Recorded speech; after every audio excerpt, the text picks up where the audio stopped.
وروح منه او روح د هغه دی وروح منه او روح دا د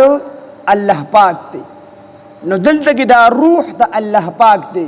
د دې مطلب دا دی چې روح څه ته ویل شي چې د کوم سیس پاکوالی په پاکوالی کې مبالغه کیږي یو سیس ډیره پاکي بیانېږي لاغه اطلاق پر روح باندې کیږي نو چونکه د عیسی علیه السلام په پیدائش کې نطفه نو استعمال شوی صرف د الله حکم استعمال شو د دې وجنه وروح منه وجه دا د الله روح دی روح منه دا روح دی د الله د جانبنا او دویمه معنی دا چې د دې وجنه الله پاک جل شانه خپل روح ویلی دی چې حضرت عیسی علیه السلام بمړ زړونه ژوندۍ کول نو څنګه چې په روح سره د انسان بدن ژوندۍ وي چې د انسان په دې بدن کې روح موجود وي نو بدن ژوندۍ چې روح ته اوزي نو انسان مړ شي نو څنګه چې په روح سره د انسانانو بدنونه ژوندۍ کیږي دک شان به عیسی علیه السلام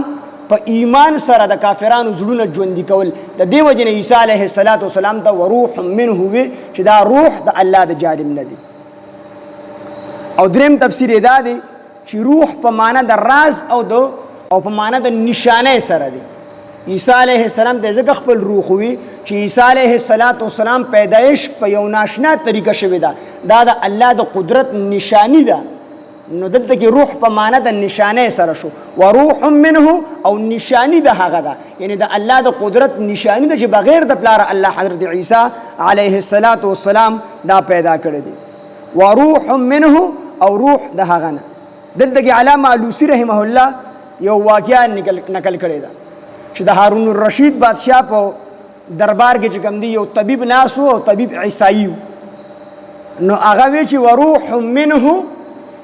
او عیسی علیه السلام روح دی د الله نه یعنی دا جز دی د الله نه یعنی د الله زوی دی هارون الرشید بادشاہ په دربار کې عیسائی ډاکټر ناسو هغه وی چې عیسی علیه السلام د الله زوی دی نو هغه ورته څنګه د الله زوی دی وی الله فرمایي چې وروح منه او دی روح تی د هغه نه یعنی د الله نه روح تی یعنی د الله جز دی یعنی د الله زوی دی نو الته علی بن حسین واقدی دې چې کوم دی ناسو نو هارون الرشید بادشاہ ته جواب ولا ورکا نو د دې عیسائی طبيب ته وی چې ته د وروح منه نه دا مطلب چې منه ددنه منه مطلب څه دی چې ددنه روح ته منه ددنه نو د دې منه مطلب چې ته جز دی د الله نه یعنی د الله زوی دی نو بیا به د دې آیات سره سکه چې الله فرمایي چې وسخر لكم ما فی السماوات والارض جميعا منه الله وی مونږ مسخر کړی دي تاسو د پاره هغه څه چې په اسمانونو کې دي او هغه څه چې په ځمکه کې دي جميعا ټول منه د هغه نه دي د هغه نه منه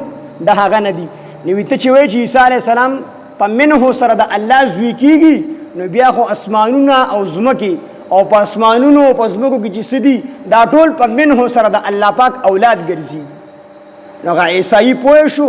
او مسلمان شو په هغه ټیم باندې چې څنګه مسلمان شو نو هارون الرشید بادشاہ حسین بن علی واقدی ته کوم ډیر لوی انعام ورکړ نو وروح منه مطلب دا دی چې روح دا په معنی یاد بشارت سره دی دغه سره د نشانه سره چې وروح منه او نشانی ده هغه یعنی د الله نشانی ده او یا دا روح دا په معنی د پاکه سره دی او یا دا چې عیسی علیه السلام روح باندې چې څنګه مړ بدن ژوندۍ کیږي بدن کې چې روح اوزي نو بدن مړ شي او چې روح بګي نو بدن ژوندۍ دغه شان به عیسی علیه السلام مړ زړونه ژوندۍ کول نو وروح منه او روح د هغه د طرف نه یعنی د الله د طرف نه